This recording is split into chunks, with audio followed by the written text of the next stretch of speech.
129வது பாடம். தேவனுடைய சித்தம். இல்லை, நம்ம எப்படி எடுத்துக்கலாம்னா, தேவனுடைய சித்தத்தை செய்வது எப்படி.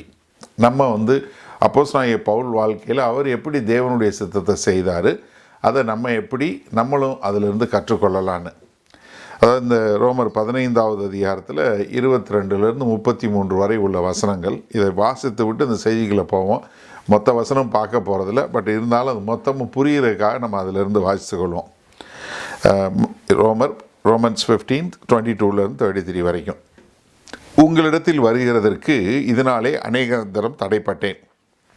இப்பொழுது இந்த திசைகளிலே எனக்கு இடமில்லாதபடியினாலும் உங்களிடத்தில் வரும்படி அநேக வருஷமாய் எனக்கு மிகுந்த விருப்பம் உண்டாயிருக்கிறபடியினாலும் நான் ஸ்பானியா தேசத்திற்கு பிரயாணம் பண்ணுகையில் உங்களிடத்தில் வந்து உங்களை கண்டுகொள்ளவும் உங்களிடத்தில் சற்று திருப்தி அடைந்த பின்பு அவ்விடத்திற்கு உங்களால் வழி அனுப்பப்படவும் எனக்கு சமயம் கிடைக்கும் என்று நம்பியிருக்கிறேன். இப்பொழுதோ பரிசுத்தவான்களுக்கு உதவி செய்யும் காரியமாக நான் எருசலேமுக்கு பிரயாணம் பண்ண எத்தனமாய் இருக்கிறேன். மக்கதோனியாவிலும் அகாயாவிலும் உள்ளவர்கள் எருசலேமில் உள்ள பரிசுத்தவான்களுக்குள்ளே இருக்கிற தரித்திரருக்காக சில பொருள் சகாயம் செய்ய விருப்பம் கொண்டிருக்கிறார்கள். இப்படி செய்வதென்று நல்லதென்று எண்ணினார்கள். இப்படி செய்கிறதற்கு அவர்கள் கடனாளிகளாயும் இருக்கிறார்கள். எப்படி என்றால், புறஜாதியார் அவருடைய ஞான நன்மைகளில் பங்கு பெற்றிருக்க சரீர நன்மைகளால் அவர்களுக்கு உதவி செய்ய இவர்கள் கடனாளிகளாய் இருக்கிறார்களே. இந்த காரியத்தை நான் நிறைவேற்றி இந்த பலனை அவர்கள் கையிலே பத்திரமாய் ஒப்புவித்த பின்பு உங்கள் ஊர் வழியாய் ஸ்பானியாவுக்கு போவேன். நான் உங்களிடத்தில் வரும்போது கிறிஸ்துவனுடைய சுவிசேஷத்தின் சம்பூர்ணமான ஆசீர்வாதத்தோடு வருவேன் என்று அறிந்திருக்கிறேன். மேலும் சகோதரரே, தேவ சித்தத்தினாலே நான் சந்தோஷத்துடனே உங்களிடத்தில் வந்து உங்களோடு இளைப்பாறும்படியாக யூதாயாவில் இருக்கிற அவிசுவாசிகளுக்கு நான் தப்புவிக்கப்படும்படிக்கும் நான் எருசலேமில் உள்ள பரிசுத்தவான்களுக்கு செய்ய போகிற தர்ம சகாயம் அவர்களால் அங்கீகரிக்கப்படிக்கும் நீங்கள் தேவனை நோக்கி செய்யும் ஜபங்களில் நான் போராடுவது போல நீங்களும் என்னோட கூட போராட வேண்டும் என்று நம்முடைய கர்த்தராகிய இயேசு கிறிஸ்து நிமித்தமும் ஆவியானவருடைய அன்பின் நிமித்தமும் உங்களை வேண்டிக் கொள்கிறேன். சமாதானத்தின் தேவன் உங்கள் அனைவரோடும் கூட இருப்பாராக. ஆமேன். அதாவது தன்னுடைய கடிதத்தினுடைய முக்கியமான காரியங்களை முடித்து விட்டார் 15வது அதிகாரம் 13வது வசனத்தில். அதற்கு பின்பாக 14வது வசனத்திலிருந்து தன்னுடைய இருதயத்தை திறந்து காட்டுகிறார். நான் எப்படி உங்களுக்கு ஒரு அப்போஸ்தலனாக இருந்து நான் உங்கள்கிட்ட வரல, உங்களை நான் பார்க்கல, உங்கள் கூட இருந்ததில்லை, இருந்தாலும் நான் என்ன அதிகாரத்தின் அடிப்படையில் எழுதுகிறேன் அப்படிங்கிற காரியத்தை 14வது வசனத்திலேருந்து 21வது வசனம் வரைக்கும் சொல்லிவிட்டு இப்போ 22லேருந்து 33 வரைக்கும் சொல்லும்போது நான் எப்படி ஸ்பானியா என்று சொல்லக்கூடிய ஸ்பெயின் தேசத்துக்கு போகிறேன், போகும்போது உங்ககிட்ட வர்றேன், ஆனால் அங்கே வரும்போது இதெல்லாம் நான் செய்கிறேன் அப்படின்னு சொல்லும்போது ஒரு முக்கியமாக என்ன சொல்ல விரும்புகிறார், நான் எப்படி தேவனுடைய சித்தத்தை நிறைவேற்றக்கூடியவனாக. நீங்கள் மேலோட்டமாக பார்த்தீங்கன்னா ஒரு சில வேத பாசனம் வாசிங்கன்னா உங்களுக்கு மேலோட்டமாக அப்படியே தெரியும் இந்த நோக்கத்துக்காக எழுதப்பட்டிருக்குன்னு. இதை நீங்கள் சாதாரணமாக வாசிச்சிங்கன்னா இது என்ன ஒரு சும்மா ஒரு செய்தி மாதிரி இருக்க மாதிரி இருக்கும். ஆனால் நம்ம அதை கொஞ்சம் டைம் எடுத்து பார்த்தோம்னா இதுலேயும் நம்ம சில அருமையான காரியங்களை பார்த்து கொள்ள முடியும். நம்ம கடந்த வாரத்தில் பார்த்தோம் எப்படி பவுல் ஒரு ஆசாரியனை போல நான் செயல்பட்டு புறஜாதியார பரிசுத்த ஆவியினால் கழுவப்பட்டு பரிசுத்தமானவர்களை நான் தேவனுக்கு ஒரு உகந்த பலியாக கொண்டு கொடுக்க போகிறேன் அப்படிங்கிற ஒரு காரியத்தை சொல்லிட்டு அதற்கு பின்பாக நான் எப்படி உங்களுக்கு ஒரு தீர்க்கதரிசி போல தேவனுடைய வார்த்தையை சொல்லி நீங்கள் புறஜாதியாரும் தேவனுடைய சுவிசேஷத்துக்கு கீழ்ப்படிய பண்ண காரியத்தை செய்தேன் அப்படின்னு சொல்கிறாரு. மூன்றாவதாக நான் எப்படி ஒரு பயணியராக நான் முன்னோடியாக இருந்து சுவிசேஷம் அறிவிக்கப்படாத இடங்களில் போய் நான் சுவிசேஷத்தை அறிவிக்கிறவனா இருக்கக்கூடியவனா இருக்கிறேன் அப்படின்னு சொல்லக்கூடிய காரியத்தை சொல்லிட்டு இந்த பகுதியில் சொல்லும்போது அவர் என்ன சொல்ல வர்றாரு, எல்லாவற்றையும் தேவனுடைய சித்தத்தின்படி செய்கிறேன். அப்போது ஒரு கிறிஸ்தவன் ஒரு ஊழியக்காரன் அப்படின்னு சொல்லக்கூடிய ஒரு ஆள் எப்படி இருக்கணும்னா எப்பொழுதுமே தேவனுடைய சித்தத்தை செய்யக்கூடியவனாக, நான் எதை செய்தாலும் அது தேவனுடைய சித்தமாக இருக்க வேண்டும் என்று சொல்லக்கூடியதா. அப்போ ஒரு கர்த்தரை விசுவாசித்து வாழக்கூடிய ஒருத்தர் தன்னுடைய வாழ்க்கையில் கற்றுக்கொள்ளக்கூடிய பாடம் எப்பொழுதுமே நம்மளும் தேவனுடைய சித்தத்தை செய்யக்கூடிய மக்களாக இருக்கணும். அப்போ பவுல் இங்கே எப்படி தேவனுடைய சித்தத்தை நிறைவேற்றக்கூடியவராக தன் வாழ்க்கை முழுவதும் இருந்தாருங்கிறத நம்ம பார்க்கணும். அப்போஸ்தலர் 13வது அதிகாரம் 22வது பிசிதியாவில் சொல்லும்போது அவர் அங்கே என்ன எடுக்கிறார், தாவீதை உதாரணமாக எடுக்கிறார். அங்கே ஒரு பிரசங்கம் ஒன்று பிசிதியாவில் சொல்லும்போது 22வது வசனம், பின்பு அவர் அவனை தள்ளி, யார், சவுலை தள்ளி தாவீதை அவர்களுக்கு ராஜாவாக ஏற்படுத்தி ஈசாயின் குமாரனாகிய தாவீதை என் இருதயத்துக்கு ஏற்றவனாக கண்டேன். காரணம் என்ன, எனக்கு சித்தமானதை எல்லாம் அவன் செய்வான். எப்படி, என்னுடைய விருப்பம் என்ன, என்னுடைய சித்தம், மை வில் என்று சொல்லுவேன், எனக்கு சித்தமானதை எல்லாம் அவன் செய்வான் என்று அவனை குறித்து சாட்சியும் கொடுத்தார். யார், தேவன் சாட்சி கொடுக்கிறாரு, தாவீது எனக்கு விருப்பமானதை எல்லாம் செய்வான்னு சொல்லிட்டு அதே இதில் அவன் அந்த பிரசங்கத்தினுடைய கடைசி 36 வசனம் பாருங்க, தாவீது தன் காலத்திலே தேவனுடைய சித்தத்தின்படி அவருக்கு ஊழியம் செய்த பின்பு நித்திரை அடைந்து தன் பிதாக்களிடத்தில் சேர்க்கப்பட்டு அழிவை கண்டான். என்ன, அவன் செய்வான்னு சொன்னார், அது மாத்திரமல்ல அவன் செய்து முடித்தான், தாவீது செய்து முடித்து விட்டு போனாருங்கிறதையும் சொல்லக்கூடியதாக சொல்கிறார். அப்போ தன்னுடைய வாழ்க்கையில் எப்பொழுதுமே அப்போஸ்தலனாகிய பவுலோட வாழ்க்கையில் திரும்ப திரும்ப பார்த்தீங்கன்னா அவர் என்ன செஞ்சாலும் நான் தேவனுடைய சித்தத்தின்படி செய்கிறேன். இந்த ரோமர்கள் நிருபத்திலே 1வது அதிகாரத்தில் 12வது வசனம், தமிழில் 12வது வசனம், இங்கிலீஷில் 10வது வசனம், எவ்விதத்திலாவது நான் உங்களிடத்திற்கு வருகிறதற்கு தேவனுடைய சித்தத்தினாலே நல்ல பிரயாணம் கிடைக்க வேண்டும் என்று வேண்டிக் கொள்ளுகிறேன். எப்படி, தேவனுடைய சித்தத்தின்படி. அதே ரோமர் 8:27 சொல்ல, ஆவியானவர் தேவனுடைய சித்தத்தின்படியே பரிசுத்தவான்களுக்காக வேண்டுதல் செய்கிறபடியால், என தேவனுடைய சித்தத்தை நிறைவேற்றும்படி ஆவியானவர் ஜெபம் பண்ணுகிறார். அதே மாதிரி ரோமர் 12வது அதிகாரத்தில் முதல் 2 வசனங்களில் பார்க்கும்போது என்ன சொல்கிறாரு, அப்படி இருக்க சகோதரரே, நீங்கள் உங்கள் சரீரங்களை பரிசுத்தமும் தேவனுக்கு பிரியமுமான ஜீவ பலியாக ஒப்பு கொடுக்க வேண்டும் என்று தேவனுடைய இரக்கங்களை முன்னிட்டு உங்களை வேண்டிக் கொள்கிறேன். இதுவே நீங்கள் செய்யத்தக்க புத்தியுள்ள ஆராதனை. நீங்கள் இந்த பிரபஞ்சத்திற்கு ஒத்த வேஷம் தெரியாமல் தேவனுடைய நன்மையும் பிரியமும் பரிபூரணமான சித்தம் இன்னதென்று, அதாவது தேவனுடைய சித்தம் என்று என்னவென்பதை நீங்கள் பரிபூரணமாக பகுத்தறியத்தக்கதாக உங்கள் மனம் புதிதாகிறதுனாலே நீங்கள் மறுரூபமாகறீங்க. அப்போ என்ன, இந்த ரோமருக்கு சொல்லும் போதே அவர் என்ன சொல்கிறாரு, என்னுடைய வாழ்க்கையில், என்னுடைய ஊழியத்தில் என்னுடைய காரியம் என்ன, பிரதானமான காரியம், நான் ஒரே ஒரு காரியம் தான் பண்ணுறேன், அது தேவனுடைய சித்தத்தை நிறைவேற்றக்கூடியதாக இருக்கிறேன், வேறு ஒன்றுமே கிடையாது. அப்போ என்ன, அப்போஸ்தலனாகிய பவுலுடைய வாழ்க்கையில் ஒரு காரியம் பார்த்தா என்ன பார்க்க முடியும், அவர் தேவனுடைய சித்தத்தை நிறைவேற்றக்கூடியவர். நீங்கள் அவர் எல்லா கடிதம் எழுதும்போதும் எப்படி எழுதுகிறார் தெரியுமா, 1 கொரிந்தியர் 1வது அதிகாரம் 1வது வசனம் சொல்லும் என்ன சொல்கிறாரு, தேவனுடைய சித்தத்தினாலே இயேசு கிறிஸ்துவின் அப்போஸ்தலனாகும்படி அழைக்கப்பட்டவனாகிய பவுலும். எப்படி, தேவனுடைய சித்தத்தின்படி. 2 கொரிந்தியர் 1வது அதிகாரம், தேவனுடைய சித்தத்தினாலே இயேசு கிறிஸ்துவின் அப்போஸ்தலனாகிய பவுலும் சகோதரனாகிய தீமோத்தேயும் கொரிந்து பட்டணத்தில் தேவனுடைய சபைக்கும் அகாயா நாடெங்கும் உள்ள எல்லா பரிசுத்தவான்களுக்கும் எழுதுகிறதாவது. எது, தேவனுடைய சித்தத்தின்படி. எபேசியர் 1வது அதிகாரம் 1வது வசனம் என்ன சொல்லுது, தேவனுடைய சித்தத்தினாலே இயேசு கிறிஸ்துவனுடைய அப்போஸ்தலனாகிய பவுல். எப்படி, தேவனுடைய சித்தத்தினாலே.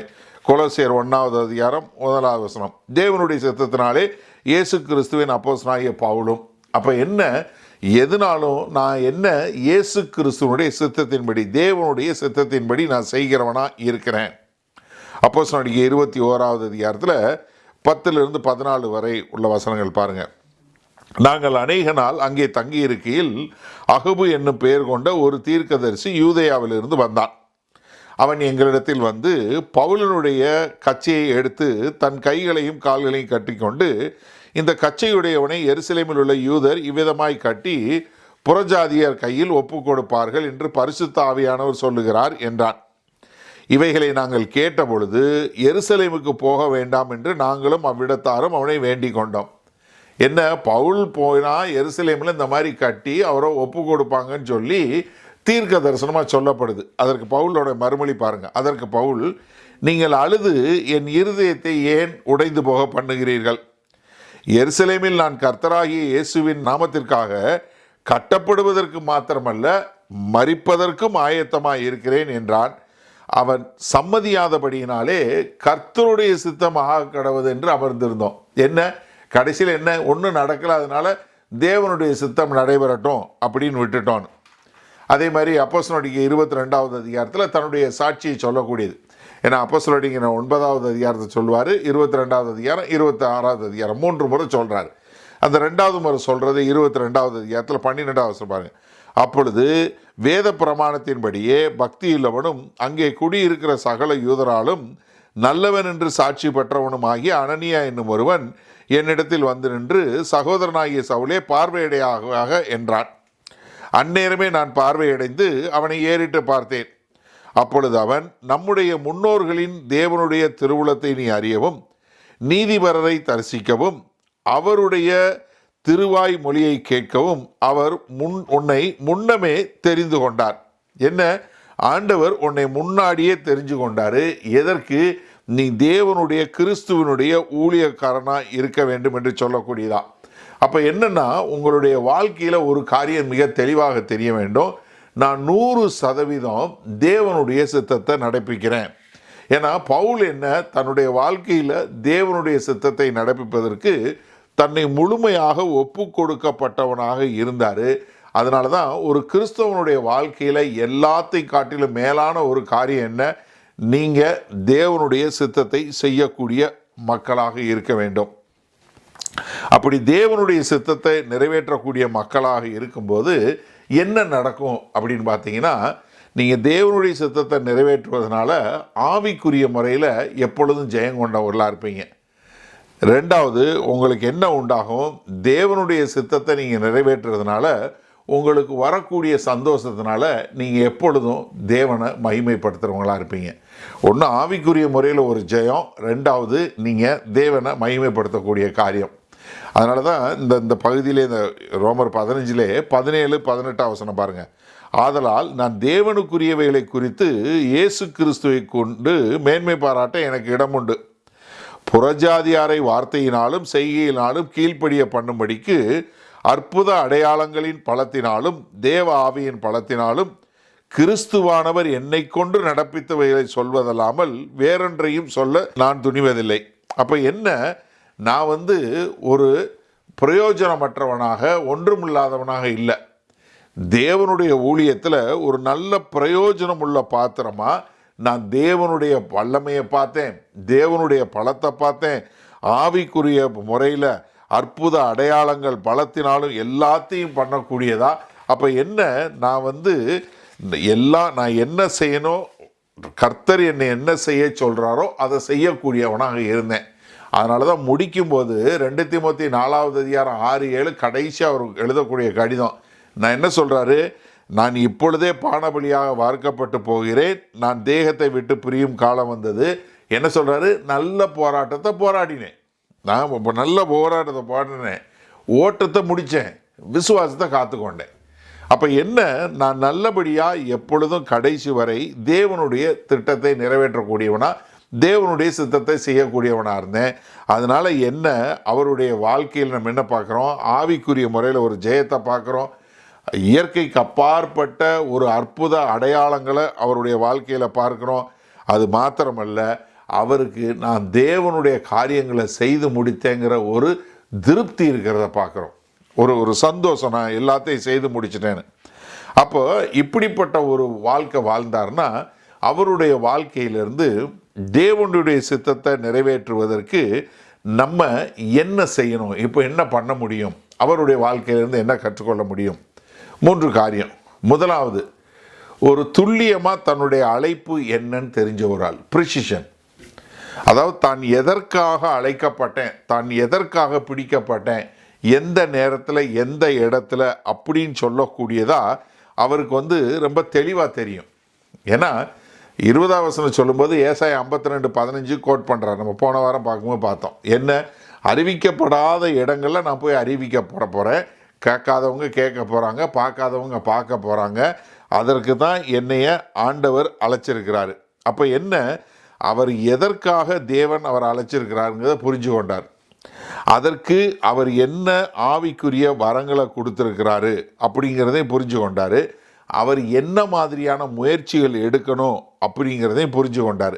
அப்போ என்னென்னா, ஒரு ஊழியக்காரன் சொல்லி சொன்னால் தன்னுடைய அழைப்பு என்ன, நான் எதை நோக்கி போக போகிறேன், நான் எதற்காக பிடிக்கப்பட்டேன் அப்படிங்கிறத நம்ம தெரிஞ்சு கொள்ளணும். அதனால தான் நம்மளுடைய அழைப்போ நம்முடைய நோக்கமோ மிக தெளிவாக தெரியும் போது தான் நம்ம செய்யக்கூடிய வேலையை ரொம்ப மிக சரியாக எஃபெக்டிவாக, அதாவது உரிய பலனோடு நம்ம செஞ்சு நம்ம அழைக்கப்பட்ட அழைப்பினுடைய மேக்சிமம் பொட்டன்ஷியல், அதாவது எனக்கு கொடுக்கப்பட்ட முழு அழைப்பினுடைய முழுமையை நான் நிறைவேற்றக்கூடியவனாக மாற முடியும்.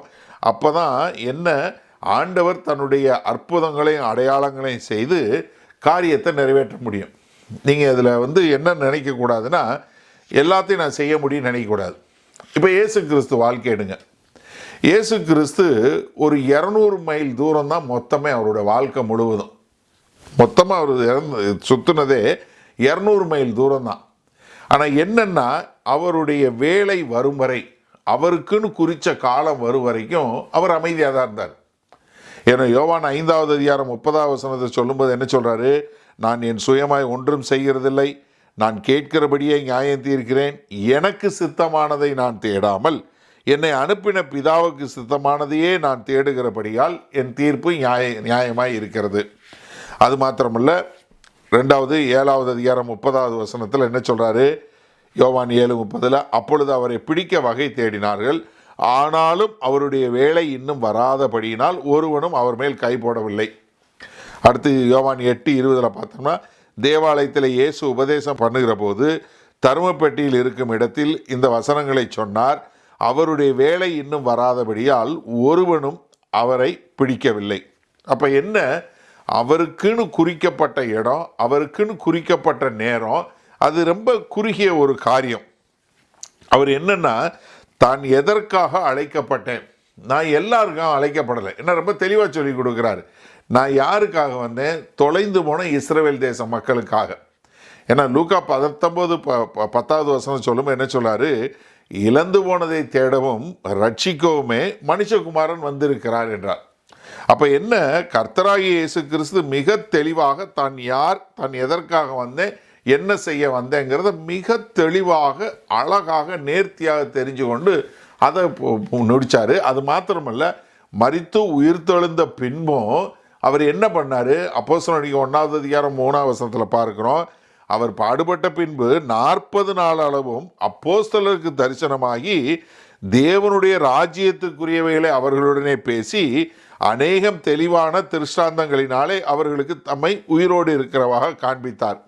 அப்போ என்ன, எப்பொழுதுமே அவர் மிக தெளிவாக தேவனுடைய ராஜ்யத்தை குறித்து பிரசங்கித்தார். 200 மைலுக்கு மேலே போல, தன்னுடைய நேரம் வராத போது எதையுமே செய்யலை, தேவனுடைய சித்தத்தை செய்யக்கூடியவராக இருந்தார்.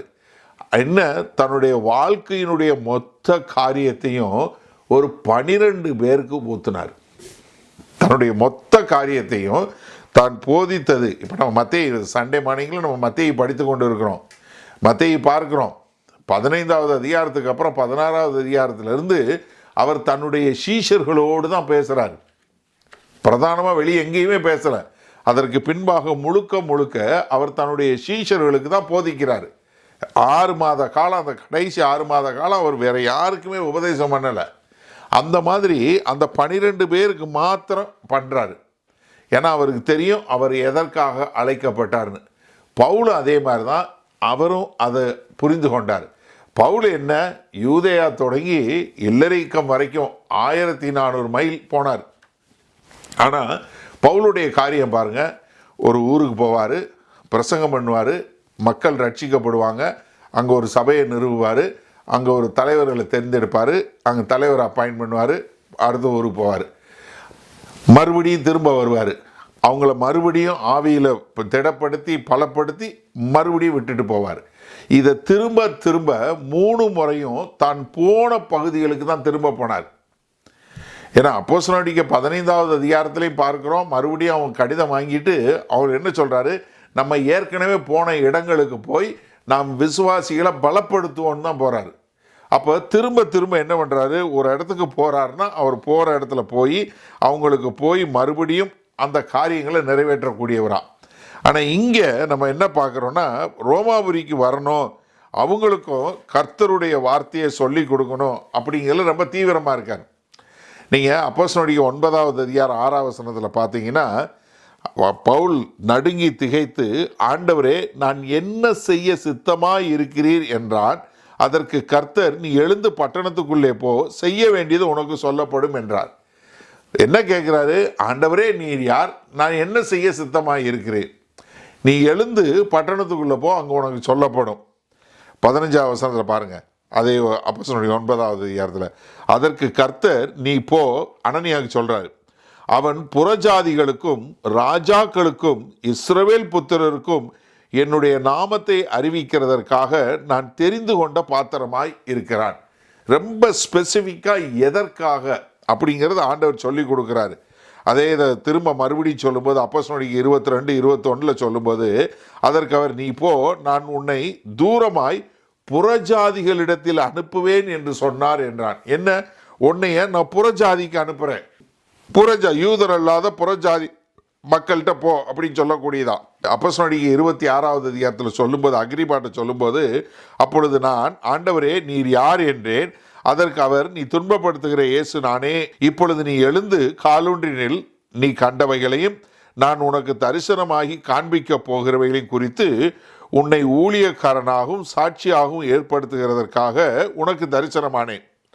உன் சுய ஜனத்தாரிடத்தினின்றும் அந்நிய ஜனத்தாரிடத்தினின்றும் உன்னை விடுதலையாக்கி, அவர்கள் என்னை பற்றும் விசுவாசத்தினாலே பாவ மன்னிப்பையும் பரிசுத்தமாக்கப்பட்டவர்களுக்குரிய சுதந்திரத்தையும் பெற்றுக்கொள்ளும்படியாக அவர்கள் இருளை விட்டு ஒளியினிடத்திற்கும் சாத்தானுடைய அதிகாரத்தை விட்டு தேவனிடத்திற்கும் திரும்பும்படிக்கு நீ அவருடைய கண்களை திறக்கும் பொருட்டு இப்பொழுது உன்னை அவர்களிடத்தில் அனுப்புகிறேன். ரொம்ப தெளிவாக ஸ்பெசிஃபிக்காக நீ யாருக்கிட்ட போகணும். அவங்க புறஜாதியார்கள், அவங்க இருளில் இருக்கக்கூடிய மக்கள், சாத்தானுடைய அதிகாரத்தில் இருக்கக்கூடிய மக்கள். அவங்கள வெளிச்சத்துக்கு கொண்டு வரதுக்கும், சாத்தானோட இருந்து கண்ட்ரோலில் இருந்து அவங்கள விடுதலை பண்ணுவதற்கும், அவங்களுக்கு நீ சுவிசேஷத்தை சொல்லுவதற்காக ஒன்றை நான் தெரிஞ்சு கொண்டேன்னு சொல்லக்கூடியதான். எபேசு சபையில் 3 வருஷம் இருந்துட்டு திரும்ப போகும்போது மிலித்தா தீவுக்கு அங்கே இருக்க மூப்பர்களை வர சொல்கிறார். அப்போஸ்தலர் 20வது அதிகாரத்தில் 22 அவர் சொல்லக்கூடிய காரியம் பாருங்கள். இந்த மிலித்தா தீவில் எபேசு மூப்பர்கள்ட்ட சொல்கிறார், இப்பொழுதும் நான் ஆவியிலே கட்டுண்டவனாய் எருசலேமுக்கு போகிறேன். அங்கே எனக்கு நேரிடும் காரியங்களை நான் அறியேன். கட்டுக்களும் உபத்திரவங்களும் எனக்கு வைத்திருக்கிறது என்று பரிசுத்த ஆவியானவர் பட்டணந்தோறும் தெரிவிக்கிறதை மாத்திரம் அறிந்திருக்கிறேன். ஆகிலும் அவைகளில் ஒன்றையும் குறித்து கவலைப்படேன். என் பிராணனையும் நான் அருமையாக எண்ணேன். என் ஓட்டத்தை சந்தோஷத்தோடு முடிக்கவும் தேவனுடைய கிருபையின் சுவிசேஷத்தை பிரசங்கம் பண்ணும்படிக்கு நான் கர்த்தராகிய இயேசுவினிடத்தில் பெற்ற ஊழியத்தை நிறைவேற்றவுமே விரும்புகிறேன். எல்லா பட்டணத்திலும் எனக்கு அடி உத காத்திருக்குங்கிற மட்டும் பரிசுத்த ஆவியானவர் சொல்கிறார். ஆனாலும் நான் இப்பொழுதும் கட்டுண்டவனா எருசலேமுக்கு போகிறேன். என்ன, அங்கே போனாலும் என்ன செஞ்சாலும் தேவனுடைய காரியத்தை அவர் அழைத்து அவர்கிட்ட பெற்ற ஊழியத்தை நிறைவேற்றத்தான் விரும்புகிறேன். 25 இதோ நான் உங்களுக்குள்ளே சஞ்சரித்து தேவனுடைய ராஜ்யத்தை குறித்து பிரசங்கம் பண்ணினதை கேட்டவர்களாகி நீங்கள் எல்லோரும் இனி என் முகத்தை பார்க்க மாட்டீர்கள் என்று அறிந்திருக்கிறேன். எப்பா, என்கிட்ட கேட்டீங்க, இனிமேல் நீங்கள் என்னை பார்க்கவே மாட்டீங்க. இதுதான் நான் சொல்கிற கடைசி குட்பை. தேவனுடைய ஆலோசனையில் நான் ஒன்றையும் மறைத்து வைக்காமல் எல்லாவற்றையும் உங்களுக்கு அறிவித்தபடியினாலே எல்லாருடைய இரத்தப்பழிக்கும் நீங்கி நான் சுத்தமாய் இருக்கிறேன் என்பதற்கு உங்களை இன்றைய தினம் சாட்சிகளாக வைத்தேன். என்ன, நான் தேவனுடைய சித்தத்தின்படி உங்களுக்கு எல்லாவற்றையும் நான் சொல்லி கொடுத்தேன். அதனால் நான் உங்களுடைய இரத்தப்பழிக்கு இல்லை. அப்போ என்ன, திரும்ப திரும்ப அவர் சொல்கிறது என்ன, நான் எனக்கு அழைக்கப்பட்ட அழைப்பு கர்த்தர் சொன்னார். அதனால் எனக்கு தெரியும் நான் எங்கே போகிறேன், என்ன பண்ண போகிறேன். அதனால தான் கலாத்திய சபையில் எழுதும்போது கலாத்தியர் 2:7-8 சொல்லும்போது, அதுவும் அல்லாமல் விருத்த சேதனம் உள்ளவர்களுக்கு அப்போஸ்தலனாய் இருக்கும்படி பேதுருவை பலப்படுத்தினார். யார்? யூதர்களுக்கு அப்போஸ்தலனாகும்படி பேதுருவை பலப்படுத்தினார். புறஜாதிகளுக்கு அப்போஸ்தலனாய் இருக்கும்படி என்னை பலப்படுத்தினபடியால் விருத்த சேதனம் உள்ளவர்களுக்கு சுவிசேஷத்தை பிரசங்கிக்கும்படி பேதுருவுக்கு கையளிக்கப்பட்டது போல விருத்த சேதனம் இல்லாதவர்களுக்கு பிரசங்கிக்கும்படி அது எனக்கும் கையளிக்கப்பட்டது என்று. அதாவது என்ன, பேதுருக்கு யூதர்களுக்கு செய்யக்கூடிய ஊழியத்தை கொடுத்தார், எனக்கு புறஜாதியாருக்கு செய்யக்கூடிய ஊழியத்தை கொடுத்தார். அவருக்கு யூதர்களுக்கு செய்யக்கூடிய ஒரு அதிகாரத்தை கொடுத்தார், எனக்கு புறஜாதியாருக்கு கொடுத்த அதிகாரத்தை கொடுத்தாரு. அப்போ என்ன, எனக்கு மிக தெளிவாக தெரியும் நான் எதற்காக அழைக்கப்பட்டேன், என்னுடைய அழைப்பு என்ன. அப்போ என்னுடைய அழைப்பை தெரியும் போது அதற்கான வரங்கள் தெரியும். அப்போ எனக்கு என்னென்ன வாய்ப்புகள் உண்டாகும் அப்படின்னு சொல்லக்கூடிய ஒரு காரியம். அப்போ என்ன, நம்ம திரும்ப இங்கே பார்க்கும்போது என்ன பார்க்குறோம், ஆண்டவர் எனக்கு வெளிப்படுத்தினார், அதை நான் செய்தேன். இப்போ நீங்கள் கேட்டுட்ருக்க நீங்கள் உடனே கேட்கலாம், அண்ணே எனக்கு இந்த மாதிரி ஒரு தெளிவாக தெரியலையே, என்னைய கர்த்தர் எதற்காக அழைச்சாரு, அவருடைய சித்தம் என்ன அப்படின்னு தெரியலையே, அவ்வளோ சுத்தமாக தெரியலையே அப்படின்னா வேறு ஒன்றும் இல்லை, நீங்கள் செய்ய வேண்டியதெல்லாம் முழங்கால் போட்டு ஆண்டவர்கிட்ட கேளுங்க. ஆண்டவரே எனக்கு சுத்தமாக என்ன செய்ய வேணும் அப்படின்னு சொல்லி தெரியல அப்படின்னு சொல்லிட்டு உங்கள் கையில் என்ன வேலை கொடுத்துருக்கிறாரோ, உங்கள் கையில் என்ன ஊழியம் கொடுத்துருக்கிறாரோ, உங்களுக்கு என்ன செய்ய தெரியுமோ அதை நீங்கள் உண்மையும் உத்தமமாக செஞ்சீங்கன்னா, ஒரு ஃபுல் கமிட்மெண்ட்டோட, ஒரு கொஞ்சம் கூட பிசகாமல் நீங்கள் செஞ்சீங்கன்னா கண்டிப்பாக நிச்சயமாக நீங்கள் தேவனுடைய சித்தத்தில் போவீங்க. நீங்கள் ஆரம்பத்தில் செய்கிறது கொஞ்சம் மாறலாம், நிறைய இதில் மாறதான் செய்யும். அப்போ நீங்கள் ஒவ்வொரு முறையும் நீங்கள் ஒரு காரியம் செய்யும்போது இதை தேவன் எனக்கு செய்ய சொல்கிறாரா, is it the will of God for me to do this, இது தேவனுடைய சித்தமாக இந்த வேலையை நான் செய்கிறது, ஆண்டவரே இது உம்முடைய சித்தமாக இருந்தால் கதவுகளை திறங்க, இது உம்முடைய சித்தம் இல்லையா மூடி போட்டுருங்க. ரொம்ப தெளிவாக ஈஸியாக ஆண்டவர் செய்வார். அதனால் என்ன, ஆண்டவருடைய சித்தம் நீங்கள் உங்களுக்கு ஆண்டவர் வெளிப்படுத்துவார். இப்போ நீங்கள் யோசிங்களேன், உங்களை உருவாக்கி உங்களை படைச்சி உங்களை ரட்சித்து உங்களை கிட்டுட்டு அவர் உங்களுடைய நீங்கள் என்ன செய்யணுங்கிற சொல்லாமல் விட்டுருவாரா? அப்போ என்ன அர்த்தம், ஆண்டவர் சொல்லிட்டு தான் இருக்கிறாரு, நான் சரியாக கேட்கல. அப்போ நான் என்ன பண்ணணும், என்னோட சேனலை சரி பண்ணணும். அவர்கிட்ட ஆண்டவரே எனக்கு சரியாக சொல்லுங்கன்னு சொல்லக்கூடியதான். அப்போ இயேசு கிறிஸ்து வாழ்க்கையிலையும் பார்க்குறோம், பவுலுடைய வாழ்க்கையிலையும் பார்க்குறோம், தேவனுடைய சித்தத்தை சரியான அழைப்பை பெற்றுக்கொண்டு சரியாக செய்யக்கூடியவங்களாக இருந்தாங்க. சரியா? ரெண்டாவது ப்ராவிடன்ஸ், அதாவது கர்த்தர்கிட்டருந்து வரக்கூடிய இறை அருள், இல்லை கர்த்தர்கிட்டருந்து வரக்கூடிய ஒரு வாய்ப்பு என்று சொல்லக்கூடியதாக ப்ராவிடன்ஸ். 22வது வசனம், உங்களிடத்தில் வருகிறதற்கு இதனாலே அநேகந்தரம் தடைபட்டேன். எதனால? ஏன்னா 20-21 சொல்லும்போது என்ன பார்க்குறாரு, மேலும் அவருடைய செய்தியை அறியாதிருந்தவர்கள் காண்பார்கள் என்றும் கேள்விப்படாதிருந்தவர்கள் உணர்ந்து கொள்வார்கள் என்றும் எழுதியிருக்கிறபடி நான் மற்றவனுடைய அஸ்திபாரத்தின் மேல் கட்டாதபடிக்கு கிறிஸ்துவனுடைய நாமம் சொல்லப்பட்டிராத இடங்களில் சுவிசேஷத்தை அறிவிக்கும்படி நாடுகிறேன். அப்போ என்ன கட்டப்படாத, இங்கே சொல்லக்கூடிய கிரேக்க மொழி பதம்னா எக்கோபோட்டோ என்று சொல்லக்கூடிய பதம். அப்படின்னா ஒரு இதை ஒன்றை வெட்டி எடுங்க இல்லை வெட்டி போடுங்க அப்படின்னு சொல்லக்கூடியதான். இது எங்கே உபயோகப்படுத்துவாங்கன்னா, ஒரு கோட்டையில் இல்லை ஒரு இதில் வரும்போது எதிரிகள் அந்த கோட்டையை தாண்டி உள்ளே வராதபடி, ஒன்று அவங்க வர முடியாதபடி ஒரு கல்லை வெட்டி அதை அவங்களுக்கு முன்னாடி தடையாக போடக்கூடியதான். அப்போ இங்கே சொல்லும்போது என்ன சொல்கிறாரு, நான் உங்ககிட்ட வரணுன்னு ரொம்ப நாளாக நினச்சேன், ஆனால் வர முடியாதபடி ஆண்டவர் தடை பண்ணிட்டார். பாருங்கள், ஆண்டவர் என்ன பண்ணுறாரு, ஆண்டவர் அங்கே தடை பண்ணக்கூடியதான். ஆண்டவர் 2 விதமாக தடை பண்ண முடியும். ஒன்று, அற்புதமான அடையாளங்கள்னால இயற்கைக்கு அப்பாற்பட்ட முறையில் உங்களை போக முடியாதபடி தடை பண்ண முடியும். இன்னொன்று என்னென்னா, இயற்கையாகவே நடக்கக்கூடிய எல்லாவற்றையும் அதிகாரம் செலுத்தி அது எல்லாவற்றையும் வழிநடத்தக்கூடியவராக கர்த்தர் இருக்கிறார், அப்படியும் செய்ய முடியும். இங்கே பவுல் சொல்லும்போது என்ன, எனக்கு நடக்கக்கூடிய எல்லா காரியங்களையும் கர்த்தர் ஒரு வகையில் அதை தடையாக மாற்றினார் என்று சொல்லக்கூடியதாக. நம்ம அப்போஸ்தலனுடைய 16வது அதிகாரத்தில் ஒரு சம்பவம் பார்க்குறோம், 6வது வசனத்திலிருந்து. அவர்கள் பிரிகியா கலாத்தியா நாடுகளை கடந்து போன போது ஆசியாவிலே வசனத்தை சொல்லாதபடிக்கு பரிசுத்த ஆவியினாலே தடை பண்ணப்பட்டு மீசியா தேசம் மட்டும் பித்தினியா நாட்டுக்கு போக பிரயத்தனம் பண்ணினார்கள். ஆவியானவரோ அவர்களை போக வெட்டாதிருந்தார். அப்பொழுது அவர்கள் மீசியா பக்கமாய் போய் துரோவாவுக்கு வந்தார்கள். அங்கே ராத்திரியிலே பவுலுக்கு ஒரு தரிசனம் உண்டாயிற்று. அது என்னவெனில், மக்கதோனியா தேசத்தான் ஒருவன் நின்று நீர் மக்கதோனியாவுக்கு எங்களுக்கு உதவி செய்ய வேண்டும் என்று தன்னை வேண்டிக் கொண்டதாக இருந்தது. எப்படி மக்கதோனியாவுக்கு போகணும்னு சொல்லி ஒரு தரிசனம் உண்டாகி போகுது. ஆனால் அவங்க மீசியாக போக முடியாதபடி, பித்தியனைக்காக போக முடியாதபடி பரிசுத்த ஆவியானவர் தடை பண்ணார். எப்படி தடை பண்ணார் எழுதலை, நமக்கு எப்படி செஞ்சார் அப்படிங்கிறது நமக்கு தெரியல. ஆனால் என்ன தெரியும், ஆசியாவுக்குள்ளே போகாதபடிக்கு பரிசுத்த ஆவியானவர் தடை பண்ணாருங்கிறது மாத்திரம் தெரியும். அப்போ இங்கே என்ன பண்ணுறாரு ஆண்டவர், நம்முடைய வாழ்க்கையில் நடக்கக்கூடிய சில காரியங்கள் எல்லாவற்றையும் நம்ம எங்கே போய் சேரணுமோ அங்கே கொண்டு போய் சேர்க்கக்கூடியதாக இருக்கும். சில நேரங்களில் நம்ம என்ன செய்யணும்னு பிரயச்சித்தம் பண்ணுறோமோ அது முடியாமல் போகலாம். ஆனால் சில நேரங்களில் சில காரியங்களை கர்த்தர் நடப்பிப்பார். நான் ஒரு 2 காரியம் சொல்கிறேன், அப்போ உங்களுக்கு புரியும்.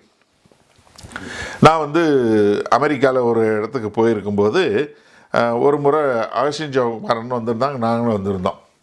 இப்போ சார்லட்டில் நம்ம ஃபெலோஷிப்பில் அவங்க பேசுகிறதா இருந்துச்சு. அவங்க நியூ ஜெர்சியிலேருந்து வர போகிறாங்க. நான் வாஷிங்டனில் உள்ள ஒரு சபையில் பேசிவிட்டு நாங்கள் 2 பேரும் அங்கே மீட் பண்ணுற மாதிரி பிளான் பண்ணியிருந்தோம். என்னாச்சுன்னா கடைசியாக அவங்க நியூ ஜெர்சி ஏர்போர்ட்டு காலையிலே வந்துட்டாங்க. ஆனால் அன்றைக்கி நியூ ஜெர்சி ஏர்போர்ட்டு பயங்கர ஃபாகு அண்டு ப்ளஸ் ஸ்னோ, அதனால் ஏர்போர்ட்டே க்ளோஸ் டவுன் பண்ணிட்டாங்க.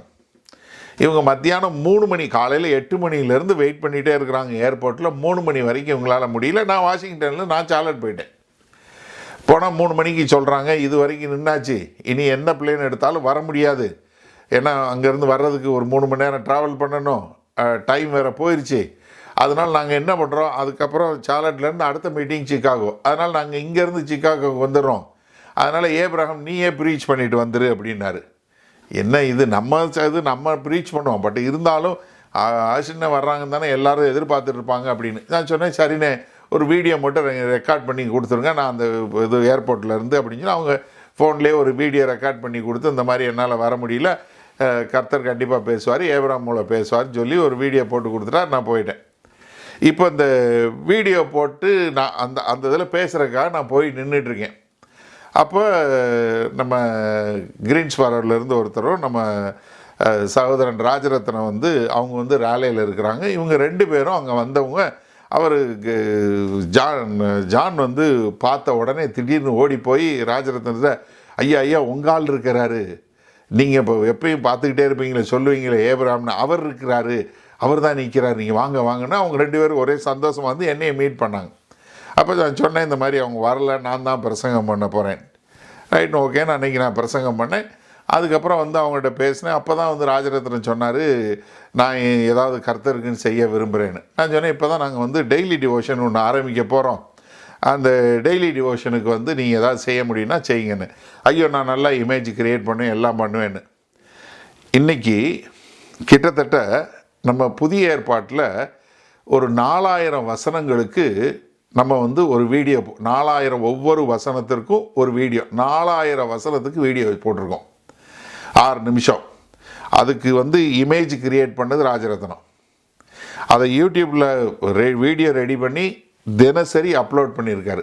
நம்ம கிட்டத்தட்ட 50% மேலான புதிய ஏற்பாட்டில் உள்ள வசனங்கள் முழுவதும் நம்ம இன்றைக்கி டெய்லி டிவோஷனில் பண்ணியிருக்கிறோம்.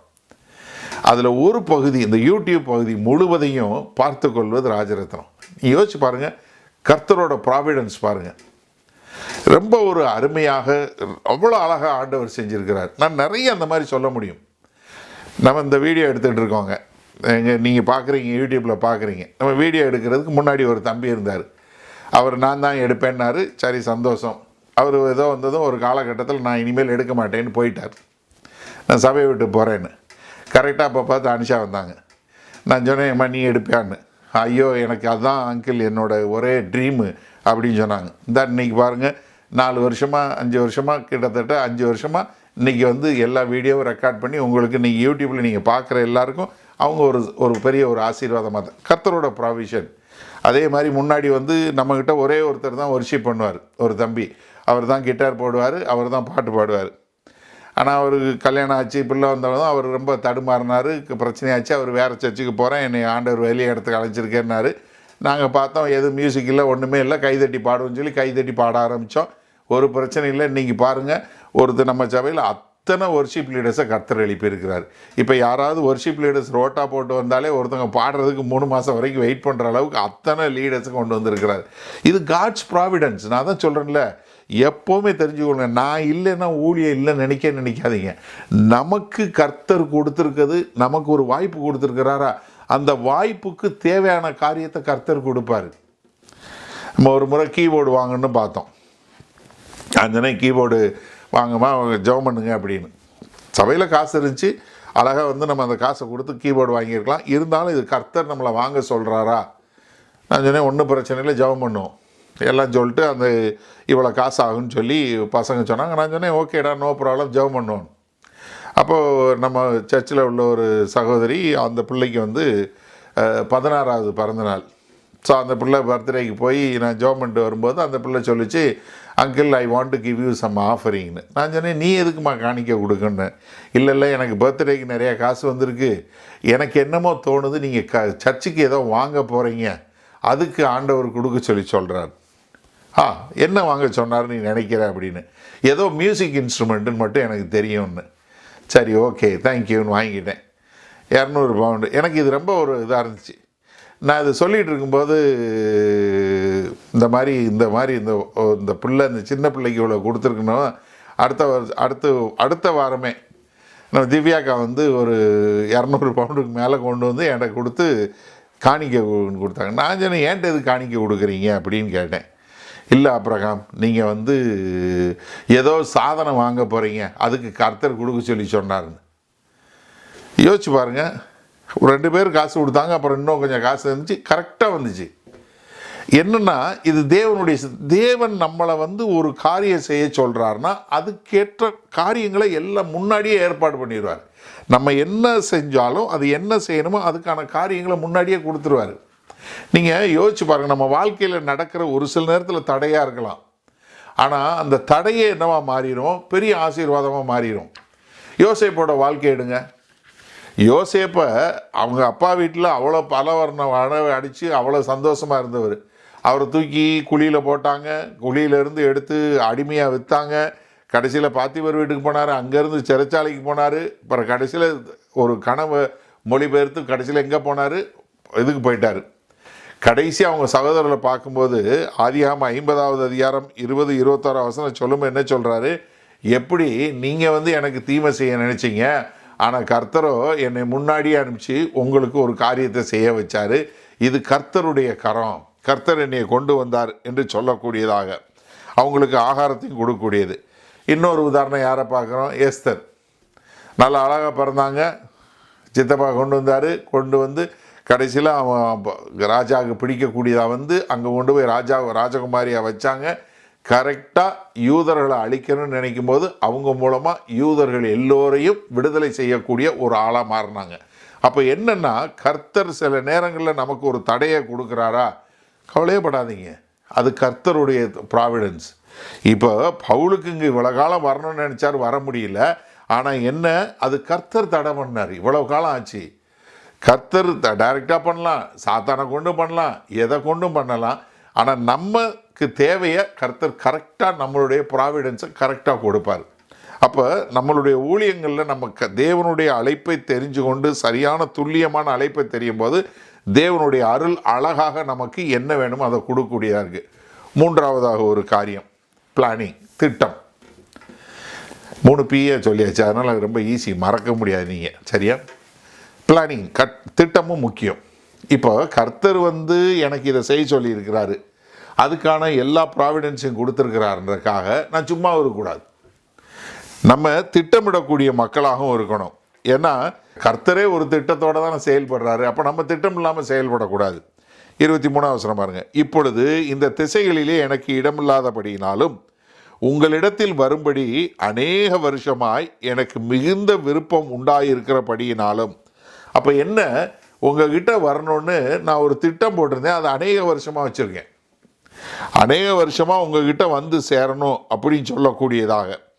ஏன்னா இங்கே வந்து இந்த திட்டம் தடைபடக்கூடியது. நீங்கள் தெசலோனிக்க சபைக்கு எழுதும்போது சொல்கிறாரு, 1 தெசலோனிக்க 2வது அதிகாரம் 17-18, சகோதரரே, நாங்கள் இருதயத்தின்படி உங்களோடு இருந்து சரீரத்தின்படி கொஞ்ச காலம் உங்களை விட்டு பிரிந்திருந்தபடியினாலே உங்கள் முகத்தை பார்க்க வேண்டும் என்று மிகுந்த ஆசையோடு அதிகமாய் பிரயத்தனம் பண்ணினோம். ஆகையால் நாங்கள் உங்களிடத்தில் வர 2 தரம் மனதாய் இருந்தோம். பவுலாகிய நானே வர மனதாய் இருந்தேன், சாத்தானோ எங்களை தடை பண்ணினான். ஆண்டவர் பண்ணுவார், யாரை கொண்டு வேணாலும் தடை பண்ணுவார். ஏன்னா சாத்தானும் ஆண்டவருடைய வேலைக்காரன் தானே, அவனையும் உபயோகப்படுத்தக்கூடியவர் தான் ஆண்டவர். இது அதனால தான் இங்கே சொல்லும்போது என்ன சொல்கிறாரு, நான் எப்போவுமே உங்ககிட்ட வரணும்னு ஒரு ஆசையாக இருந்தேன், ஒரு திட்டம் வச்சுருந்தேன். நீங்கள் ரோமர் 1:13 சொல்லும்போது, சகோதரரே, புறஜாதிகளான மற்றவர்களுக்குள்ளே நான் பலனை அடைந்தது போல உங்களுக்குள்ளும் சில பலனை அடையும்படிக்கு உங்களிடத்தில் வர பலமுறை யோசனையாக இருந்தேன். ஆகிலும் இதுவரைக்கும் எனக்கு தடை உண்டாயிற்று என்று நீங்கள் அறியாதிருக்க எனக்கு மனதில்லை. என்ன, எனக்கு ஒரு பிளான் இருந்துச்சு, ஒரு திட்டம் இருந்துச்சு, உங்ககிட்ட வரணும், உங்ககிட்டையும் சில பலன் அடையணும், ஆவிக்குரிய வரங்களை கொடுக்கணும்னு சொல்லக்கூடியதா. ஆனால் என்ன, என்னால் வர முடியாதபடி ஒரு தடை உண்டாச்சு, அதனால் என்னால் வர முடியல. ஆனால் என்ன, என்கிட்ட திட்டம் இல்லாமல் நான் ஒரு சோம்பேறியா இல்லை. கர்த்தர் என்னை இதுக்கு தான் அழைச்சிருக்கிறாரு, இந்த காரியத்தை செய்ய சொல்லியிருக்கிறாரு. அப்படி இருந்தாலும் நான் திட்டம் இல்லாதவனாக இருக்கேன். அது சொல்லும்போது என்ன சொல்கிறாரு, இங்கே இடமில்லாதபடியினால், இந்த திசைகளில் எனக்கு இடமில்லாதபடியினாலும், என்ன நாங்கள் பிரசங்கம் பண்ணுறதுக்கு இடமில்லாதபடி போயிட்டு அப்படின்னு சொல்லக்கூடியதான். அப்போ என்னென்னா, நம்ம ஒரு திட்டம் தீட்டக்கூடிய மக்களாக இருக்க வேண்டும். நீதிமொழிகள் 16:9 எனக்கு ரொம்ப பிடிச்ச வசனம், மனுஷனுடைய இருதயம் அவனுடைய வழியை யோசிக்கும், அவனுடைய நடைகளை உறுதிப்படுத்துகிறவரோ கர்த்தர். Many are the plans in the man's heart, but the Lord's will prevail over it. ரொம்ப அருமையாக இருக்கும் ஆங்கிலத்தில். அதாவது ஒரு மனுஷனுடைய திட்டங்கள் நிறைய அவனுடைய இருதயத்தில் இருக்குது, ஆனால் எது நடைபெறும், கர்த்தருடைய காரியம் தான் நடைபெறும், கர்த்தருடைய சித்தம் தான் நிறைவேறும் சொல்லக்கூடியதான். ஏன்னா இங்கே சொல்லும்போது என்ன சொல்கிறாரு, இந்த திசைகளில் எனக்கு இடமில்லை.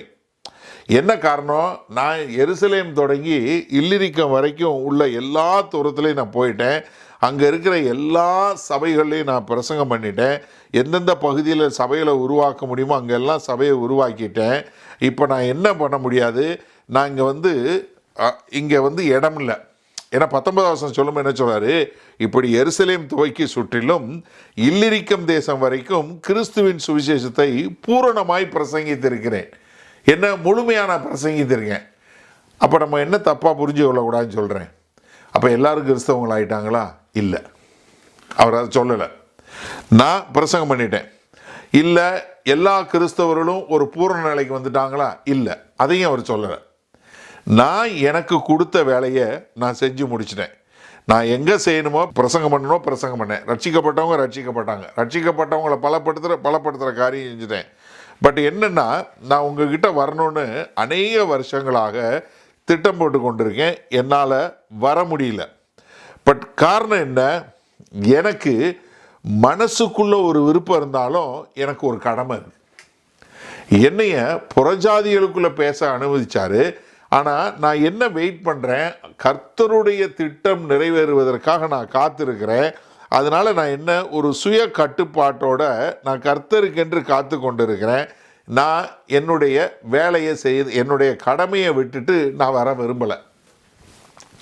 நான் இந்த காரியத்தை உங்களுக்கு சொல்லிடுறேன். அதாவது எப்போவுமே நான் நிறைய பிஸ்னஸ் ஹேண்டில் பண்ணுறதுனால நான் சொல்லுவேன், நிறைய பிஸ்னஸ்ஸு ஆர்கனைஸ் இது பண்ணும்போது, இப்போ யாராவது ஒருத்தவங்க நான் வேலை பார்க்கும்போது, நான் பிஸ்னஸ் ஹேண்டில் பண்ணும்போது யாராவது ஒருத்தவங்க நான் அடுத்த மாதத்துலேருந்து வேலையை விட்டு போகிறேன் அப்படின்னு சொன்னாங்கன்னா, நான் கூப்பிட்டு அன்றைக்கே ரிலீவ் பண்ணிடுவேன்.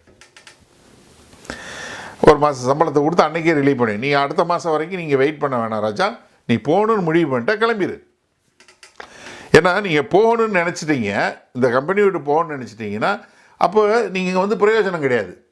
ஏன்னா நீங்கள் சும்மா ஒரு மாதம் வண்டி ஓட்ட போகிறீங்க, அது தேவையில்லை. இருக்கவனையும் இங்கே டிமோட் பண்ண போகிறீங்க, இருக்கிறதுக்கு பிரச்சனை பண்ண போகிறீங்க. அதனால் என்ன பண்ணுங்கள், இந்தாங்க ஒரு மாதம் சம்பளம், ஒரு மாதம் நோட்டீஸ் இருக்கு இல்லையா, ஒரு மாதம் நோட்டீஸ் கொடுத்துருக்கீங்களா, இந்தாங்க அந்த சம்பளத்தை கொடுத்து அன்றைக்கே அவங்க என்றைக்கு அந்த லெட்டர் கொடுக்குறாங்களோ அன்றைக்கே ரிலீவ் பண்ணிடுவேன். நான் பெரும்பாலும் விட்டுறதில்ல. ஊழியத்துலேயும் அதே தான் செய்யணும். ஏன்னா நீங்கள் நல்லா தெரிஞ்சுக்கொள்ளுங்க, ஒரு ஊழியத்தில் நான் எங்கேயாவது போய் நான் ஊழியம் செய்ய போகிறேன் அப்படின்னு சொன்னாங்கன்னா அது கர்த்தருடைய திட்டம். தயவு செய்து அவங்கள அனுப்பிச்சி வச்சுருங்க. எனக்கு அருமையான போதகர்களே, நீங்கள் யாராவது போதகர்கள் கேட்டுக்கொண்டதே தயவு செய்து புரிஞ்சு கொள்ளுங்க. உங்களுக்கு கீழே உள்ளவங்க நான் போய் ஒரு இடத்துல ஊழியம் செய்ய போகிறேன்னா தயவு செய்து ஆசீர்வதித்து அனுப்பிச்சிருங்க. அது கர்த்தருடைய திட்டம், கர்த்தருடைய நோக்கம். ஏன்னா நீங்கள் அவங்கள சும்மா வச்சு மிரட்டி, உனக்கு என்னை விட்டு போனேன்னா சாபம் வரும் அது வரும், சும்மா பயமுறுத்தியெல்லாம் வேலை செய்யாதீங்க. ஏன்னா நிறைய பேர் என்னென்னா தனக்கு கீழே உள்ளவங்க அடுத்த நிலைக்கு வரணும்னு நினைக்கிறது இல்லை. பவுல் என்ன சொல்கிறாரு, இல்லை நீங்கள் அனுப்புங்க, நீங்கள் போங்க, காரியங்களை செய்யுங்க என்று சொல்லக்கூடியதான். அப்போ என்னென்னா ஒரு மனுஷனுக்குடைய இது என்ன, எந்த அளவுக்கு நான் தேவனுடைய நோக்கத்திலையும் திட்டத்திலையும் இணைந்திருக்கிறேன். ஏன்னா உங்கள் சபையில் ஒருத்தர் இணைஞ்சிருக்கிறாரு, ஒரு ஊழியத்தில் ஒருத்தர் இணைஞ்சிருக்கிறாருன்னா அவர் அந்த தரிசனத்திற்கும் அந்த அமைப்பிற்கும் ஒரு உண்மை இல்லவங்களா அது முழு கமிட்மெண்ட்டோடு இருந்தாங்கன்னா, உடன்பட்டவங்களா இருந்தாங்கன்னா இருக்கட்டும், இல்லையா அவங்களுக்கு என்ன அழைப்பு இருக்கோ அங்கே போகட்டும், ஒரு பிரச்சனையும் கிடையாது. இது மிகவும் அவசியமாக நம்ம எல்லாரும் தெரிஞ்சு கொள்ள வேண்டிய காரியம். சொல்லிட்டு என்ன சொல்றாரு 24 வசனத்தில், நான் ஸ்பானியா தேசத்திற்கு பிரயாணம் பண்ணுகையில் உங்களிடத்தில் உங்களை கண்டுகொள்ளவும் உங்களிடத்தில் சற்று திருப்தி அடைந்த பின்பு அவ்விடத்திற்கு உங்களால் வழி அனுப்பி விடப்படவும் எனக்கு சமயம் கிடைக்கும் என்று நம்பியிருக்கிறேன். என்ன, நான் உங்களை பார்க்கணும், அது மாத்திரமல்ல உங்ககிட்ட இருந்து எனக்கு சகாயம் கிடைக்கும், உங்ககிட்ட இருந்து எனக்கு உதவி கிடைக்கும். ஏன்னா நான் ஸ்பானியாவுக்கு போகிறேன். ஏன்னா இங்கே நீங்கள் பார்த்தீங்கன்னா அப்போஸ்தலனாகிய பவுல் கொரிந்து சபையில் இருக்கும்போது ரோமாபுரி சபையிலேருந்து யார் வர்றா, பிரிஸ்கில்லான்னு அக்கீலா வர்றாங்க. அவங்க 2 பேர் வர்றாங்க. அவங்க 2 பேரும் தான் இந்த காரியத்தை சொல்லியிருக்கணும். நீங்கள் அப்போஸ்தலர் 18வது அதிகாரம் பார்த்தீங்கன்னா கொரிந்து சபையில் இருக்கும்போது அக்கீலாவும் பிரிஸ்கில்லாவும் வர்றாங்க. இது கிட்டத்தட்ட அவங்க சொல்லி ஒரு 6 வருஷ காலம் ஆயிடுச்சு.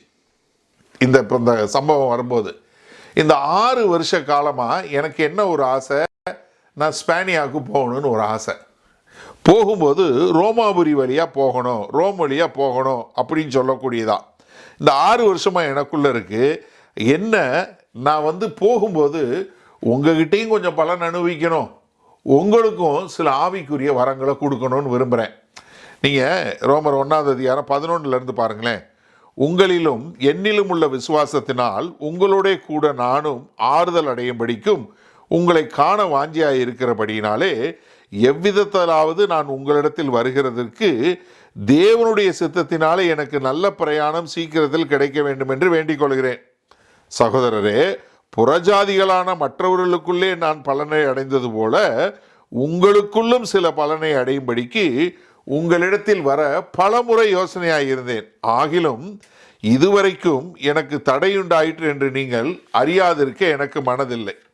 அப்போ என்ன, நான் கொஞ்சம் ஒரு நாள் இல்லை, கொஞ்சம் மாசமாக இல்லை, நான் ரொம்ப காலமாக உங்கள் கூட உங்களோடு ஒரு நல்ல உறவில் ஒரு ஐக்கியத்தில் இருக்குன்னு நான் எதிர்பார்த்து கொண்டு இருக்கிறேன். நான் ஸ்பானியாவுக்கு போகும்போது உங்ககிட்ட இருந்து அதற்கான உதவிகளும் கிடைக்கும் அப்படின்னு சொல்லக்கூடியதாக.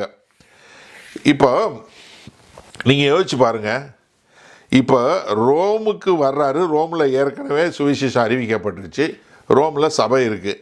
இப்போ இவர் கடந்து போகும்போது ரோமில் அவர் தங்க வேண்டிய ஒரு கட்டாயம் என்ன, ஏன்னா அங்கே இருந்து அவங்களோட உதவி பெற்றுக்கொண்டு அவர் அங்கேருந்து எங்கே போகணும்னு பார்க்குறாரு, ஸ்பானியாவுக்கு போகணும்னு பார்க்குறாரு. ஸ்பெயின், இந்த நாள் நம்ம ஸ்பானியாங்கிற தமிழில் மொழிபெயர்க்கப்பட்டிருக்கு, ஸ்பெயினுங்கிற நாடு, அதான் இன்றைக்கு இருக்கக்கூடிய ஒரு நாடு. என்னென்னா ரோமில் இருந்து ஸ்பெயினுக்கு நல்ல ஒரு வாசல் திறக்கப்பட்டது. அப்போ பவுலுக்கு என்னென்னா இந்த சுவிசேஷம் ஸ்பெயினுக்கு போகணுன்னு. இன்றைக்கு நீங்கள் பார்த்தீங்கன்னா ஸ்பெயினில் நிறையா ரோமர்களால் கட்டப்பட்டு இடிஞ்சு போன நிறைய கட்டடங்களை பார்க்க முடியும். ஸ்பெயினுக்கு போயிருக்கவங்க நீங்கள் பார்த்துருப்பீங்க, நான் பார்த்துருக்கேன், நிறையா கட்டடம் பார்த்துருக்கேன். அது மாத்திரமில்ல, ஸ்பெயினில் நிறைய ஸ்காலர்ஸ், அந்த பவுல் அந்த காலகட்டத்தில் இருந்த ஸ்காலர்ஸ்ன்னு பார்த்தீங்கன்னா பெரிய பெரிய ஆளுங்க, அதாவது இன்ஃப்ளூயன்ஸ் உள்ள ஆளுங்க. ஒரு சில பேர் உங்களுக்கு புரிஞ்சிருக்கும்னு நினைக்கிறேன். மார்ஷியல் என்று சொல்லக்கூடிய இந்த எப்பிகிராம் சொல்லி நம்ம திருக்குறள் மாதிரி, திருவள்ளுவர் மாதிரி சின்ன சின்ன இது எழுதக்கூடியவர், ரொம்ப அவர் அங்கே அந்த காலத்தில் இருந்தார். லூக்கன் அவர் ஒரு பொயட்டு, கவிஞர் லூக்கன், நீங்கள் கேள்விப்பட்டிருக்க வாய்ப்பு இருக்குது. அவர் அந்த அப்போ தான் இருந்தார். அது மாத்திரம் இல்லை, கொலமெல்லாவும் பொம்பினியஸ் மெலாவும், இவங்க யார், இலக்கியத்தில் ஒரு பெரிய ஆளுங்க. அது மாத்திரமல்ல, குயின்டிலியன், அதாவது பேசுகிறது, அதாவது ஒரு ஓரேட்ரியில் பெஸ்ட்டுன்னா இன்றைக்கும் குயின்டிலியன் சொல்லக்கூடியதான். அது மாத்திரமில்லை, செனகா என்று சொல்லக்கூடிய ஒரு ஆளை பற்றி நீங்கள் கேள்விப்பட்டிருப்பீங்க. இவர் யார்னா, இவர் தான் யார், நீரோவுக்கு வாத்தியாராக இருந்தவர், செனகா என்று சொல்லக்கூடிய ஒருத்தர். இவரும் ஸ்பெயினில் இருந்தால் இவர் தான் லேட்டர் என்னவானார், ரோமன் எம்பையருக்கு பிரைம் மினிஸ்டராக கூட மாறினார். அப்போ என்னென்னா இங்கே வந்து இவ்வளவு முக்கியமான ஆளுங்க இதெல்லாம் இருக்கிறதுனால பவுல் என்ன பார்க்குறாரு, இது ரொம்ப ஒரு மிக முக்கியமான இடம் சுவிசேஷம் சொல்கிறதுக்கு, அதனால் நான் ஸ்பானியா தேசத்திற்கு போகணும், உங்ககிட்ட வந்து உதவி சகாயம் பெற்று நான் வழி அனுப்பி விடவும் அங்கேருந்து திரும்பி வரும்போதும் வாங்க வரணும்னு சொல்லி. அப்போ என்னென்னா ஒரு கிளியராக ஒரு தெளிவான திட்டம். புறஜாதியார்கள் நிறையா பேர் இருக்காங்க, என்னை கர்த்தர் புறஜாதியாருக்கு அழைச்சிருக்கிறாரு, எனக்கு அதுக்கான கிருபை வரங்களை குடிச்சிருக்கிறாரு, அதனால் நான் ரோமுக்கு வந்து உங்கள் மூலமாக நான் அங்கே போகிறேன். அப்போ என்ன, அங்கே ஒரு வாசல் இருக்குது. நான் யூதேயா ஜெருசலேம் தொடங்கி இல்லிரிக்கம் வரைக்கும் 1400 மைல் கவர் பண்ணிட்டேன். இப்போ எங்கே பார்க்குறேன், என் பார்வை எங்கே இருக்குது, அங்கே ஸ்பெயின் மேலே இருக்குது. நீங்கள் யோசிங்க, பரிசுத்த ஆவியானவர் ஸ்பெயினுக்கு போகணும், அவர் ஸ்பானியாவுக்கு போகணுங்கிறத எழுதி வச்சிருக்கிறாரு. ஆனால் அவர் போனாரா இல்லையாங்கிறது இல்லை, சரித்திரத்தில் பார்க்குறோம் அவர் போன மாதிரி இல்லை. எப்போ சுவிசேஷம் போச்சுன்னா கிறிஸ்துவுக்கு பின் 251வது வருஷத்தில் தான் சுவிசேஷம் ஸ்பெயினுக்கு போனதை நம்ம பார்க்குறோம். அந்த வகையில் நம்ம தமிழ் மக்களுக்கெல்லாம் சுவிசேஷம் நிறையா முன்னாடியே வந்துருச்சு. சரியா, நல்லா புரிஞ்சு கொள்ளுங்க.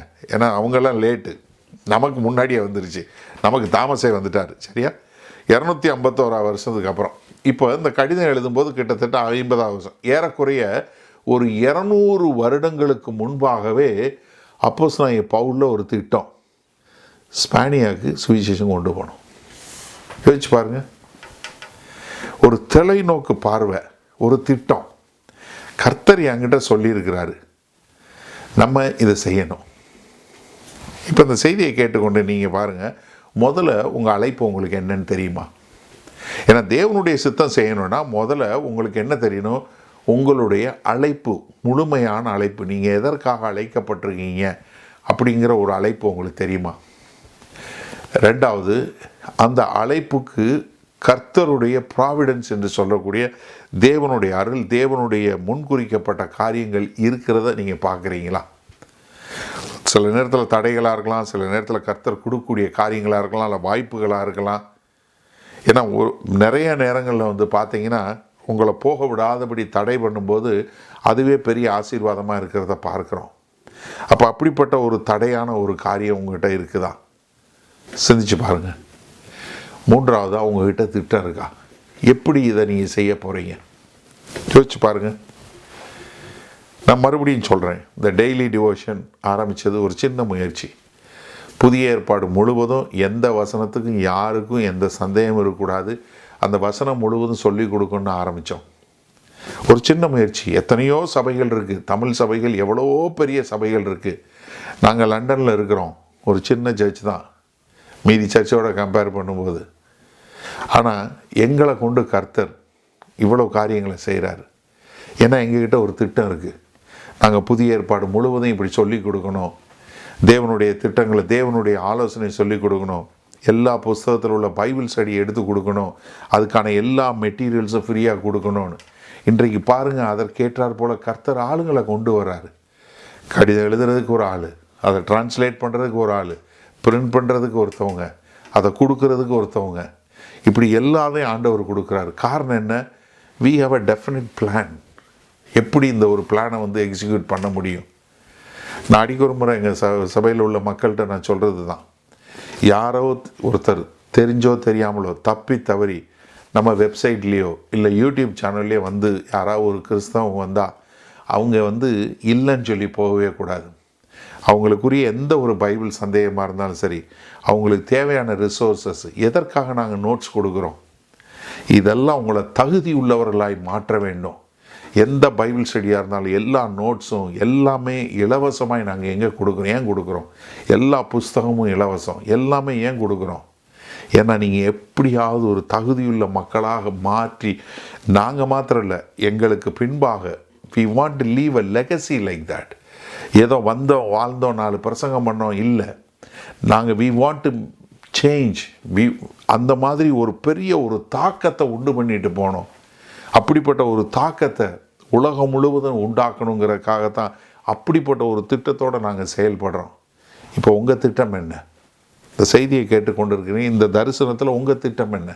நீங்கள் எப்படி சேர்ந்து பணியாற்ற முடியும்? நீங்கள் எப்படி இணைந்து இந்த ஊழியங்களை செய்ய முடியும்? உங்களுக்கு என்ன அழைப்பு இருக்குது? உங்களுக்கு என்ன கிருபை வரங்கள் இருக்குது? நீங்கள் என்ன திட்டம் வச்சுருக்கிறீங்க? இறுதி அந்த காரியத்தையும் சொல்கிறேன். எங்கள் சபையில் உள்ள ஐடி மக்கள் நிறைய பேர் இப்போ கொஞ்சம் ஒரு குழுவாக சேர்ந்து, மேத்யூன்னு ஒரு சகோதரன் இருக்கான், அவங்க மூலமாக இப்போ ஒரு ஆப் பில்ட் பண்ணுறாங்க. ஏன்னா இப்போ நவீன காலமாக இருக்கிறதுனால அந்த ஆப் மூலமாக நீங்கள் எந்த பைபிள் அதில் போய் எந்த வசனத்துக்கு போனாலும் அங்கே தொட்டால் அதனுடைய விளக்கம் வரக்கூடியதா? We have a plan. Do you have a plan? உங்களுக்கு கர்த்தருக்கு அழைத்த அழைப்பிற்கும் அவர் கொடுத்த ப்ராவிடன்ஸுக்கும் ஒரு திட்டம் வச்சுருக்கிறீங்களா? இல்லையா? இன்றைக்கே முழங்கால் போட்டு கேளுங்க ஆண்டவர்கிட்ட, ஆண்டவரே எனக்கு உங்களுடைய திட்டத்தை விளக்குங்க, ஆண்டவரே உங்களுடைய சித்தத்தை விளக்குங்க. அப்போஸ்தலனாகிய பவுல் உங்களுடைய சித்தத்தை பூரணமாய் முடித்து விட்டு போனார். முடிக்கும்போது பவுல் சொன்னார், நல்ல ஓட்டத்தை ஓடினேன், நல்ல போராட்டத்தை போராடினேன், ஓட்டத்தை ஓடி முடித்தேன், விசுவாசத்தை காத்துக்கொண்டேன். எனக்கு அருமையான சகோதரனே சகோதரி, இந்த செய்தியை கேட்டுக்கொண்டு இருக்கிற நீங்களும் அதே மாதிரி முடிக்கக்கூடிய மக்களாய், நான் கர்த்தருக்கென்று வாழ்ந்தேன், கர்த்தருடைய சித்தத்தை செய்து முடித்தேன். இயேசு கிறிஸ்து சொன்னார், பவுல் சொன்னார், நீங்களும் நானும் சொல்லுவோமா? மகா கிருபையும் இரக்கம் நிறைந்த எங்கள் அன்பின் தகப்பனே, இதோ உம்முடைய சித்தத்தை செய்து முடிக்க நாங்கள் என்ன செய்ய வேண்டும் என்று பார்த்தோம் ஆண்டவரே. ஏதோ இந்த செய்தியை கேட்டோம் என்று இல்லாதபடி ஆண்டவரே, இது எங்கள் வாழ்க்கையை மாற்றட்டும் ஆண்டவரே. நாங்கள் எதற்காய் பிடிக்கப்பட்டோம்? எங்களுடைய அழைப்பு என்ன? அதற்கான கிருபை வரங்கள் என்ன என்பதை ஒவ்வொருவரும் ஆண்டவரே உம்மிடத்தில் கேட்டு அதை பெற்றுக்கொண்டு அதற்கான என்னென்ன தேவைகளோ அந்த ப்ராவிடன்ஸை பூரா நீங்கள் கொடுப்பதை பார்த்து அதே மாதிரி ஆண்டவரே இதோ ஒரு திட்டத்தோடு ஒரு நோக்கத்தோடு செயல்பட்டு அதை முடிக்க எங்கள் தேவன் கிருபை பாராட்டுங்க. நாங்கள் பவுலை பார்க்குறோம், ஒரே பிரமிப்பு ஆண்டவரே. அதே போல் எங்களுக்கு பின்னாடி எங்களை பார்க்க வருகிறவர்கள் we just don't want to live oh Lord. ஆமாண்டவரே, நாங்கள் சாதாரணமாய் வாழ்ந்து முடிக்கவில்லை ஆண்டவர், வாழ விரும்பவில்லை ஆண்டவரே. we want to make a big change. ஒரு பெரிய இம்பேக்ட் ஆண்டவரே, ஒரு பெரிய தாக்கத்தை ஆண்டவரே, பின்னாடி வரக்கூடிய ஒரு சந்ததி உமக்கென்று வல்லமையாய் வைராக்கியமாய் எழும்பி இருக்கக்கூடிய ஒரு சந்ததியை உருவாக்கக்கூடியதாய் ஆண்டவரே எங்களை மாற்றுங்க ஆண்டவரே. அதற்கு நாங்கள் எங்களை முழுமையாய் ஒப்பு கொடுக்கிறோம் இயேசு கிறிஸ்துவின் மூலம் பிதாவே, ஆமேன் ஆமேன். கிறிஸ்துவுக்குள் பிரியமானவர்களே, இதோ மீண்டுமாய் உங்களை சந்திப்பதில் பெரும் மகிழ்ச்சி அடைகிறேன். அந்த ஜனவரி மாதம் ப்ரீச்சர்ஸ் ட்ரைனிங் கேம்ப் என்று சொல்லக்கூடிய ஒரு காரியத்தை நம்ம சென்னையில் வச்சுருந்தோம். இனி அடுத்த ப்ரீச்சர்ஸ் ட்ரைனிங் கேம்ப், போதிக்கிறவர்களுடைய பயிற்சிவிக்கும் கூட்டம் வருகிற ஆகஸ்ட் மாதம் 15, 16, 17, 18 இந்த 4 நாட்கள் 2024 ஆகஸ்ட் 15 18 வரை அட்டப்பாடி என்ற சொல்லக்கூடிய ஒரு கோயம்புத்தூருக்கு வெளியே உள்ள ஒரு பகுதியில் நடைபெறப் போகிறது. இது கோயம்புத்தூரிலிருந்து ஒரு 20-30 கிலோமீட்டர் தூரத்தில் இருக்கிறது. ஆகஸ்ட் மாதம் 15 18 வரை. இப்போ நான் பேசிகிட்டு இருக்கும்போது கீழே உங்களுக்கு அதனுடைய பேனர் வரும், அதில் உங்களுக்கு கான்டாக்ட் நம்பர் இருக்கும். நாங்கள் போன தடவை மாதிரியே சொற்ப இடங்கள் மாத்திரம்தான் இருக்குது. அதனால் நீங்கள் எல்லோரும் ரெஜிஸ்டர் பண்ண வேண்டியது அவசியம். கீழே உங்களுக்கு இந்த டிஸ்கிரிப்ஷனில் கூகுள் ஃபார்ம் கொடுத்துருப்போம். அதை நீங்கள் ஃபில் பண்ணி அனுப்பிச்சிங்கன்னா நீங்கள் யாரெல்லாம் தகுதியுள்ளவர்களோ அவர்களை மாத்திரம்தான் நாங்கள் எடுத்துக்கொள்வோம், எல்லாரையும் சேர்க்கறதில்ல. அதனால் நீங்கள் இதற்கு விண்ணப்பம் பண்ண வேண்டும். அந்த விண்ணப்பத்தை கொடுத்தீங்கன்னா உங்களுக்கு நாங்கள் அதுக்கு ஒரு அட்மிஷன் கொடுப்போம்.